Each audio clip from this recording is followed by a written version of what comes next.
آپ کی آمد بھی عجب ہے۔ سارے حمل کے دوران حضرت آمنہ فرماتی ایک دن مجھے حمل کا بوجھ محسوس نہیں ہوا، ایک دن بھی حمل کا بوجھ محسوس نہیں ہوا۔ اور جس دن آپ پیدا ہو رہے ہیں، آپ کے والدہ کے سرانے آپ کی لیڈی ڈاکٹر شفا بنت عمر یا شفا بنت اسد، یہ حضرت عبد الرحمن بن عوف کی والدہ ہیں، وہ موجود ہیں۔ بچہ جب پیدا ہوتا ہے تو 9 مہینے کی رکاوٹ ہوتی ہے، تو بہت ساری گندگی ماں کے پیٹ سے نکلتی ہے جس کو آنول کہتے ہیں۔ پھر اسی میں سے بچہ لتھڑا ہوا پیدا ہوتا ہے اور وہ سارا گندگی میں بھرا ہوتا ہے۔ پھر اس کو پکڑ کے دھوتے ہیں، نہلاتے ہیں، صاف کرتے ہیں، پھر ماں کو صاف کرتے ہیں۔ لیکن میں قربان جو محمد مصطفیٰ کی پاکیزگی پر، طہارت پر، آپ پیدا ہوئے ایک قطرہ ماں کے پیٹ سے باہر نہیں نکل گندگی کا، اور آپ پیدا ہوئے نہلائے ہوئے، آپ کو باہر نہیں نہلایا گیا، آپ پیدا ہی نہائے ہوئے آئے۔ اور جب آپ جیسے جیسے آپ باہر آ رہے تھے کمرے میں نور پھیل رہا تھا، اور جب آپ پورے باہر آ گئے تو پورے کمرے میں روشنی، نور اور خوشبو پھیل گئی۔ اور آپ کی ناف کٹی ہوئی تھی ماں کے پیٹ، ناف اور آنت ملی ہوتی ہے نا، اس کو باہر کاٹتے ہیں، آپ کی باہر نہیں کاٹے گی، ماں کے پیٹ سے کٹ کے آئے۔ ختنہ بچہ پیدا ہو تو اس کا ہفتے، مہینے، سال بعد ختنہ ہوتا ہے، میرے نبی ماں کے پیٹ سے ہی ختنہ کروا کے آئے، سبحان اللہ۔ اور دائی نے پکڑ کے ماں کے پہلو میں لٹایا تو آپ کی عمر 15 منٹ 20 منٹ، جو ہی لٹا کے پیچھے ہٹی تو آپ نے ایک دم پوری طاقت سے پلٹا لیا، الٹے نہیں ہوئے، سجدہ کیا۔ ایک ہوتا نا بچہ الٹ جائے اور منہ ہیٹھاں تے پیٹ دے والے پہ، نہیں ایسا نہیں، آپ نے ایسے سجدہ کیا، پورا سے گھٹنے اٹھا لیے، گوڈے اٹھائے ہوئے ہیں، کمر کو اٹھایا ہوا ہے، جیسے ہم سجدہ کرتے ہیں اس طرح لمبا سجدہ کیا۔ ماں بھی ڈر گئی، دائی بھی ڈر گئی۔ اس کے بعد آپ نے یوں سر اٹھایا، سینہ ایسے کیا اور اس ہاتھ کا سہارا لیا۔ یہ معصوم بچہ ہے، ایسا کام تو 6 مہینے کا، سال تک بچہ نہیں کر سکتا۔ آپ نے اس ہاتھ پہ آسرا دیا اور یوں چھاتی کو اٹھایا اور سیدھا ہاتھ اوپر کیا اور انگلی کو یوں اٹھایا تو سارے چاروں طرف نور ہی نور پھیل گیا، اور پھر آپ یوں گرے اور وہی معصوم بچہ۔ میں کہا کرتا ہوں میرے نبی نے آتے ہی پیغام دیا، اے میری امت، فیصل آباد نماز لے کر آؤں گا، چھوڑنا نہیں۔ اور بڑے درد کی بات ہے 90% میرے نبی کی امت نماز چھوڑ گئے، 100 میں کوئی 10-12 پڑھتے ہیں، ورنہ کیا عورتیں کیا مرد نماز چھوڑ گئے۔ اور آپ نے آتے ہی سجدہ کیا تو ماں نے اٹھا کے گود میں لے لیا۔ بھئی کی چکر ہے، ڈر بھی ہے تھوڑا اور حیرت بھی ہے کہ یہ کیا ہو رہا ہے۔ گود میں لے لیا، گود میں لیا تو ایک دم گھر کی چھت پھٹی اور ایک بادل اندر آ گیا۔ بادل کیا تھا؟ یہ جو ہماری سردیوں میں دھند ہوتی ہے نا، 2 فٹ تے نظر نہیں مطلب کیش ہے، اس کو عربی میں غمام کہتے ہیں، جسے ہم یہاں فوگ کہتے ہیں، فوگ یا دھند یا کوہر۔ تو وہ پورے کمرے میں پھیل گئی اور میرے نبی نظر نہیں آ رہے، ماں کی گود میں نظر نہیں آ رہے، اور دھند میں سے آواز آئی۔ کیا آواز آئی؟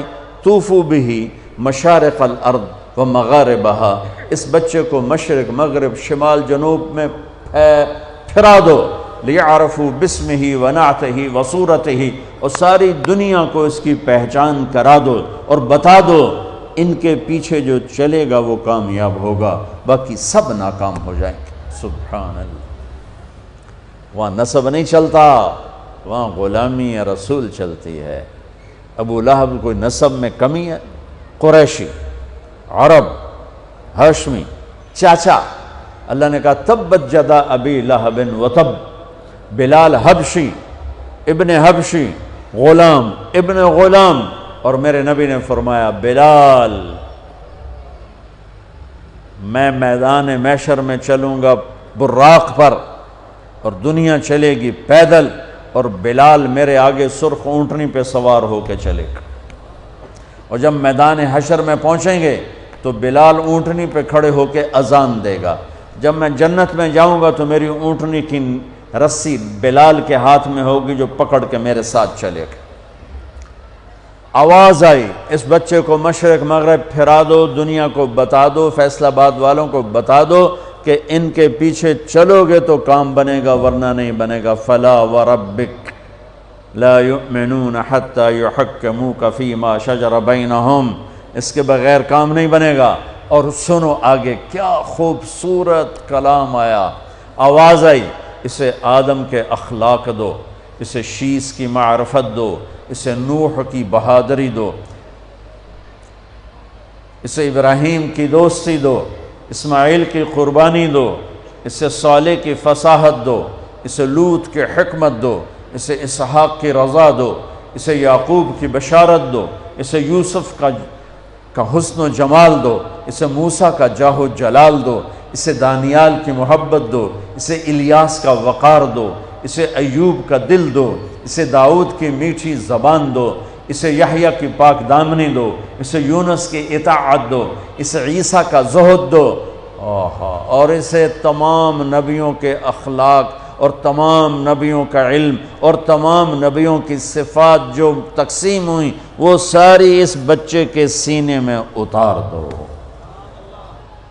جو بچہ آدھے گھنٹے میں 1,24,000 نبیوں کو جو ملا لے لیا ہو اور پھر 63 سال آگے سفر کیا ہو، میں اسے بیان کروں گا یا اور دنیا میں کوئی بیان کرے گا؟ ہماری تو اوقات ہی نہیں، بساط ہی نہیں، ہم کیا بیان کر سکتے ہیں؟ یا خود میرا رب اپنے حبیب کی نعت خوانی کرتا ہے، میری آپ کی کیا حیثیت؟ میرے دیس کا شاعر اتنا ہی بولے گا جتنی اس کی اوقات، کسی بھی دیس کا شاعر اتنا ہی بولے گا جتنی اس کی اوقات ہے۔ میرا رب کیسے قرآن میں اپنے نبی کو بیان کرتا، قد جاءکم من اللہ نور و کتاب مبین یا ایہا النبی انا ارسلناک شاہدا ومبشرا ونذیرا وداعیا الی اللہ باذنہ وسراجا منیرا۔ یہ میرا رب اپنے نبی کی نعت خوانی کر رہا ہے۔ یا ایہا المزمل قم اللیل الا قلیلا نصفہ او انقص منہ قلیلا او زد علیہ ورتل القرآن ترتیلا۔ یا ایہا المدثر قم فانذر وربک فکبر وثیابک فطہر والرجز فہجر ولا تمنن تستکثر ولربک فاصبر محمد الرسول اللہ والذین معہ اشداء علی الکفار رحماء بینہم تراہم رکعا سجدا یبتغون فضلا من اللہ ورضوانا۔ صرف آپ نہیں، آپ کے صحابہ کی تعریف کر رہا ہے کہ اس کے جو ساتھی ہیں وہ کیا کیا صفات والے ہیں، پھر آپ کے گھر کی تعریف کر رہا ہے۔ انما یرید اللہ لیذہب عنکم الرجس اہل البیت ویطہرکم تطہیرا۔ ابراہیم علیہ السلام دعا مانگ رہے ہیں، وجنبنی وبنی ان نعبد الاصنام، یا اللہ مجھے اور میری اولاد کو بت پرستی سے بچا۔ اللہ اپنے نبی کے گھر کو کہہ رہا ہے ویطہرکم تطہیرا۔ اے آل محمد، اے اہل بیت محمد، اے آل محمد، ہم نے آپ کو ہر قسم کی برائی سے پاک کر دیا۔ میرے نبی نے فرمایا میری بیٹی فاطمہ جنت کی عورتوں کی سردار ہے۔ میرے نبی نے فرمایا میرے بیٹے حسن اور حسین جنت کے نوجوانوں کے سردار ہیں۔ میرے نبی نے فرمایا یوں علی کا ہاتھ پکڑ کے، علی تجھے مبارک ہو، جنت میں تیرا گھر میرے گھر کے سامنے ہوگا۔ ابراہیم علیہ السلام یہ دعا کر رہے ہیں، اور میرے اور میری اولاد کو بچا بت پرستی سے، اور اللہ اپنے حبیب کے گھر کی پاکیزگی کے اعلان کر رہا ہے، اعلان کر رہا ہے۔ یہ میں آپ کو بتا رہا ہوں کہ میرا رب قرآن میں اپنے نبی کو کیسے بیان کرتا ہے۔ براءۃ من اللہ ورسولہ، اذان من اللہ ورسولہ، تؤمنون باللہ ورسولہ، آمنوا باللہ ورسولہ، من یعص اللہ ورسولہ، من یحادد اللہ ورسولہ، من یشاقق اللہ ورسولہ، سیؤتینا اللہ من فضلہ ورسولہ، لا تخونوا اللہ والرسول، فلا اقسم والنجم اذا ہوا والنجم اذا ہوا ما ضل صاحبكم وما غوا وما ينطق عن الهوى ان هو الا وحي يوحى علمه شديد القوى ذو مرة فاستوى وهو بالافق الاعلى ثم دنا فتدلى فكان قاب قوسين او ادنى فلا اقسم بما تبصرون وما لا تبصرون انه لقول رسول كريم وما هو بقول شاعر قليلا ما تؤمنون ولا بقول كاهن قلیلا ما تذکرون تبارک الذی نزل الفرقان علی عبدہ لیکون للعالمین نذیرا والضحی واللیل اذا سجا ما ودعک ربک وما قلا وللآخرۃ خیر لک من الاولی ولسوف یعطیک ربک فترضی فلا وربک لا یؤمنون حتی یحکموک فیما شجر بینہم ثم لا یجدوا فی انفسہم حرجا مما قضیت ویسلموا تسلیما الم نشرح لک صدرک ووضعنا عنک وزرک الذي انقض ظهرك ورفعنا لك ذكرك انا اعطيناك الكوثر فصل لربك وانحر ان شانئك هو الابتر. یہ نعت خوانی ہے میرے اللہ کی اپنے نبی کے لیے. یہ میرے اللہ کی نعت خوانی. سبحان اللہ. میں نے ترجمہ نہیں کیا کہ بس تم صرف سننے کا مزہ لو کہ میرے اللہ نے اپنے حبیب کو کیسے بیان کیا، کس طرح بیان کیا. میں جب بھی جاتا ہوں روضہ مبارک پر تو سلام پیش کرتا ہوں تو پوری پیڑھی پڑھ کے سلام پیش کرتا ہوں. محمد بن ابیا الصلاۃ والسلام علیک یا رسول اللہ بن عبداللہ بن عبد المطلب بن ہاشم بن عبد مناف بن قصی بن کلاب بن مرہ بن کعب بن لوی بن غالب بن فار بن مالک بن نذر بن معاذ بن عدنان، آخر تک ساری پیڑھی پڑھ کے سلام پیش کرتا ہوں. یا رسول اللہ آپ کا مراسی بن کے زندہ رہنا چاہتا ہوں اور آپ کا مراسی بن کے مرنا چاہتا ہوں.